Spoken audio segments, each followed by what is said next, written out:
Dating back millions of years, volcanic activity has moulded Tenerife into the unique and fascinating island we see today. Touring the island, you'll be amazed by the ever-changing dramatic landscapes and spectacular scenery, providing backdrops for some unforgettable holiday experiences.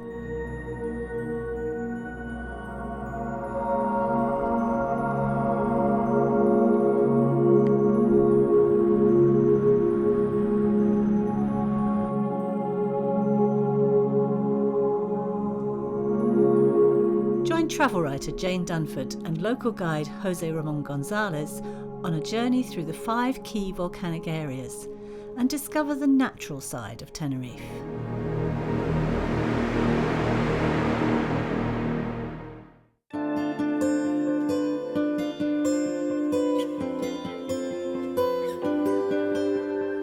In the northwest of Tenerife, the Teide Rural Park dates back over 7 million years, when huge amounts of basaltic lava created an immense volcano that emerged from the seabed.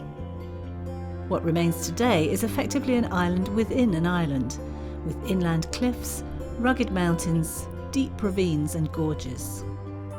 A highlight is the area around the Punta de Teno lighthouse, Tenerife's most westerly point, where the sheer cliffs plunge into the sea. It's a popular spot for swimming in the natural pools, fishing, water sports, and of course just enjoying the amazing views. The coastline is impressive, but heading inland towards the village of Masca, the drama continues.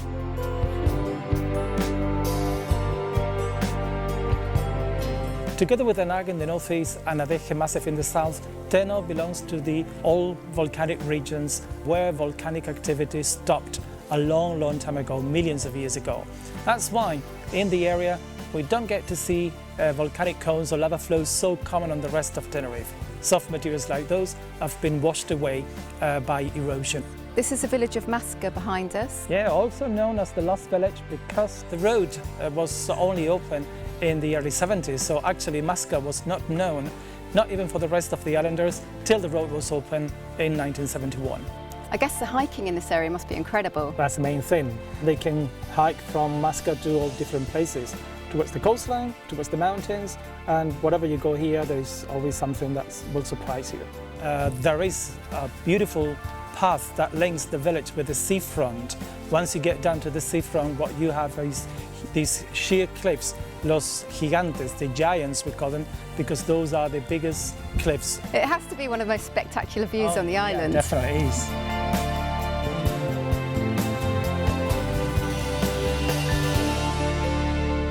A volcanic experience tour with local operator El Cardon provides an insight into not only the geology, but local traditions, including a demonstration of the famous Salto del Pastor, a technique developed by shepherds over the years to follow their flocks across the seemingly impenetrable landscape.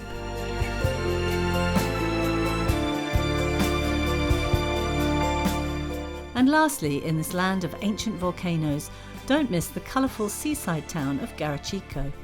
Nestling beneath a 1,500-foot cliff, in the 16th century this was the most important port on the north coast, until it was destroyed by a volcanic eruption in 1706. Garachico, it's a lovely old town. It's very sleepy, it's very authentic. It's a gorgeous location, lovely boutique hotels, really quaint little village square. It's a fantastic base if you're staying in the north.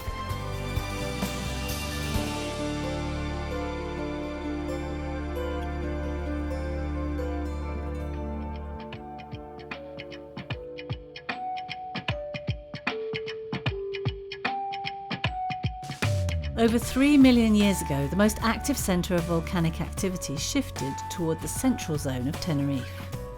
First, a great dorsal mountain range was formed, with concentrations of lava accumulating on each side in the form of spurs, leaving deep valleys with very different characteristics.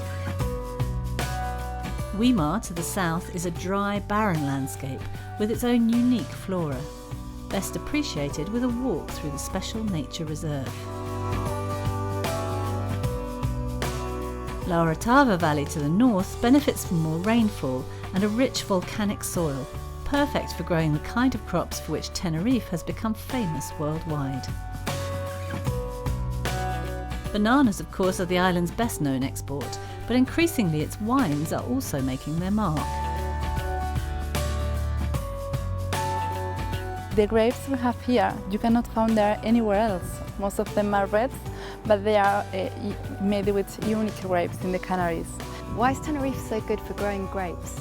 Well, we have the perfect conditions here. The weather is very stable all the year round, it's always sunny. And then we have our soil, our volcanic soil is very rich, and we can plant all the varieties of grapes.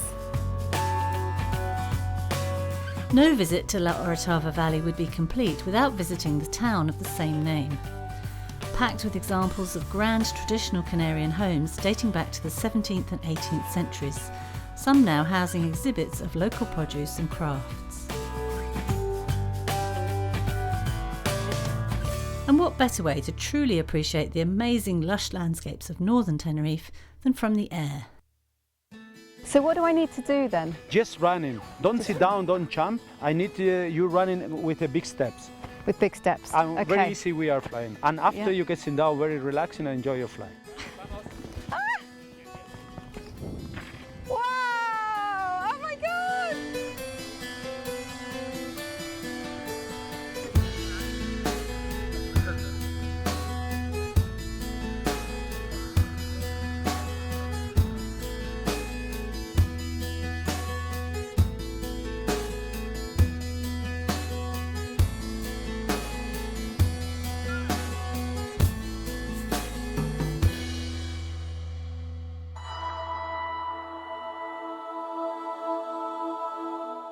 No visit to Tenerife would be complete without a visit to Mount Teide National Park at the very heart of the island. Rising 3,718 metres above sea level, Mount Teide itself is the highest point in Spain, the third highest volcano in the world, and the whole national park was declared a UNESCO World Heritage Site in 2007. So we've been exploring the park and it's just huge, isn't it? And so many different landscapes.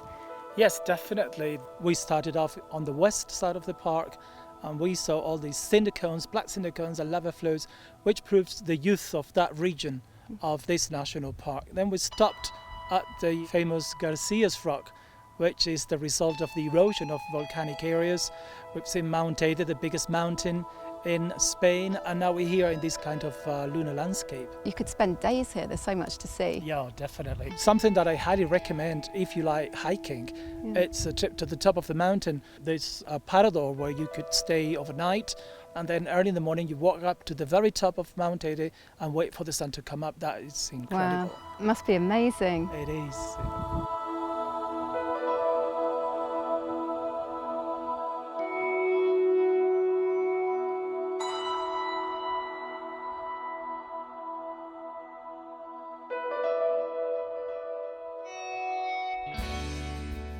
Heading back down from Teide National Park, you come to two of the most important places on the island: La Laguna, the island's first major settlement, and Santa Cruz, the capital. In Santa Cruz, take in the auditorium along the seafront esplanade, explore the Museum of Man and Nature and the neighbouring TEA Arts Centre, or enjoy drinks and tapas on the lively Cala de Nuria. Nearby La Laguna has a very different feel and remains the cultural, religious and academic centre of Tenerife. In 1999, the historical centre was declared a UNESCO World Heritage Site and has been beautifully restored to showcase the traditional architecture. Small boutiques, vintage shops, as well as characterful bars and restaurants and a varied events and festivals programme is drawing in growing numbers of visitors. Continuing to the northeast, you come to the Anaga, geologically one of the oldest parts of the island and another stunning area for hiking. Explore the rugged northeastern coastline from the tiny village of Taganana and discover yet more breathtaking views. Or head inland to the vast ancient forests that cover this part of the island, easily accessible by well-marked trails and walks. So this is called the Path of the Senses, and there are boards around encouraging you to interact with the forest.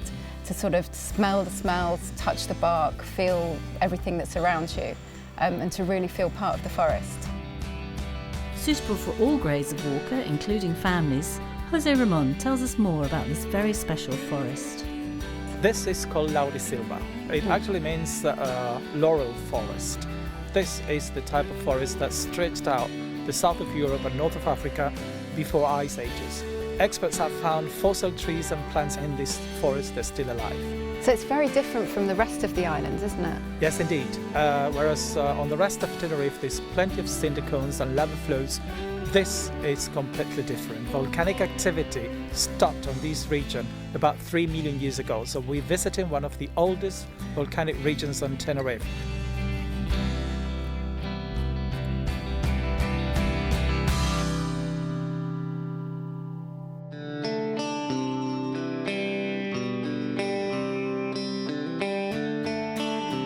Millions of years of volcanic activity have resulted in creating an island that's geographically jam-packed with contrasts and surprises.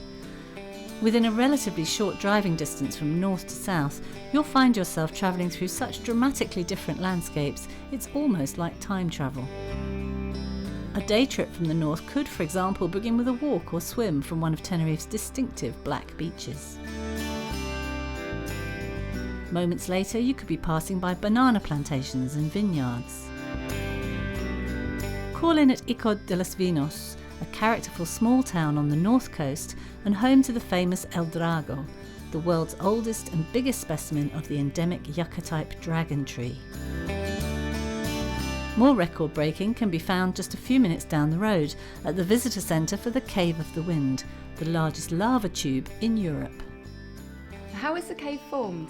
So it was 27,000 years ago where the lava flows down from Pico Viejo, and in the process it was similar when you throw away one bin of water, the lava in this case running down to find the sea, and the surface going to be dry and the lava continue underneath and then produce volcanic pipe. How long is the visit? We do one presentation about 20 minutes, then with 2 minibuses we'll go from here to the top, then we're going to walk 20 minutes under the forest where we're going to talk about the plants, animals, the geology, and 1 hour and 20 minutes inside of the cave. So at the end, in total, it's about 2 hours and 20 minutes. Back on the road from the Black Coast, through the green valleys, following the route of the lava flows up towards Mount Teide, before too long you reach the coronal forest, a dense ring of Canarian pines encircling the national park. And then emerging from the forest, you'll find yourself heading towards the strange and varied landscapes surrounding Mount Teide. We are in the area where we can see all these fairly recent cinder cones. That's the reason this is so black, so dark. There's the one that destroyed Garachico in 1706, or the Chinchero, which was the last volcanic eruption on the island in 1909. The height of the national park and the low levels of light pollution provide the perfect conditions for stargazing. Tonight, the planet is a half, okay? It's not a perfect circle, like a half moon. Yeah. Wow, it's so clear. How far away is that? It's about 300,000 kilometers. We have a very clear, very static air, so the sky quality is very high, very good to do stargazing. So we're high up, we're above the clouds. It's amazingly clear and calm up here, isn't it? Yes, usually the clouds are about 1,500 meters altitude. We are about 2,000 meters altitude. So here we are sure we got the better conditions. Recognised by the Starlight Foundation as a starlight tourist destination, Tenerife is one of the best places in the world to appreciate the magnificent night skies.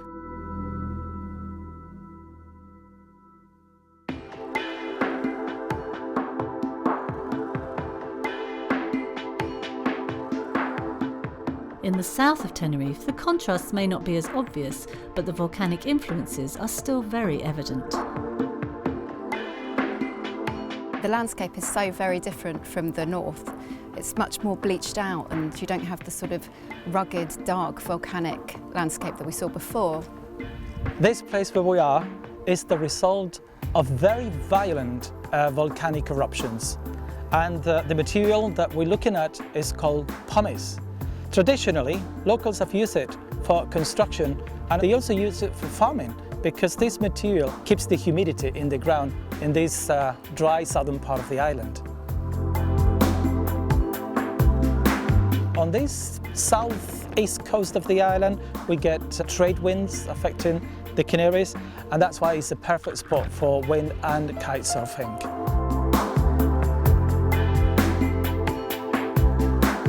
And it's not just activities above the water that make the southerly coastline so special. The perfect water temperature makes water sports, including diving, a year-round activity. Diving instructor and passionate conservationist David Nobillo introduces Flyover, a one-to-one diving excursion that's open even to novice divers. Flyover is an experience for kids from 12 years to 99. The diver is going to be with the instructor, face-to-face and hand-to-hand during the dive. And the idea is to have the feeling of the ocean. The turtles are the stars of the area. The green girls, like we call, are the green girls of the area, you know? But we can show you the area, and while you enjoy it with the ocean, what we can do is just control all the time the health of the animals. It's our work to teach the people to respect the things that they come to see. Staying with a South Coast ocean theme, there's one more excursion not to miss. We're gonna go 2-3 miles far away. We're gonna find the pilot whale. Pilot whales? Pilot whales. How likely are we to see them? In this part of the island, we have like 500-600 of these whales around here all year. We see them every day. This is one of the best places in the world to see whales and dolphins because we can see 30 different types. Usually I'd think of seeing whales, you know, wrapped up warm, maybe out in Canada, but this is just lovely. The sun's shining, sea is so calm, just waiting for the whales to appear. There they are! Oh my God, they're so close to the boat. I've seen 3, and again, and again. Between Tenerife and La Gomera is 3,000 meters deep. This is why the whales are so close on the coast. You know, in other countries, you need to go very far away to start to find whales, but here you can see them very close. This part of the island is like a natural cover from the winds and from the bad sea. Looked like a mother and baby just playing, slowly surfacing, diving back down again, just a few feet away from the edge of the boat. And it was amazing. You felt like you could reach out and touch them almost. It's so exciting.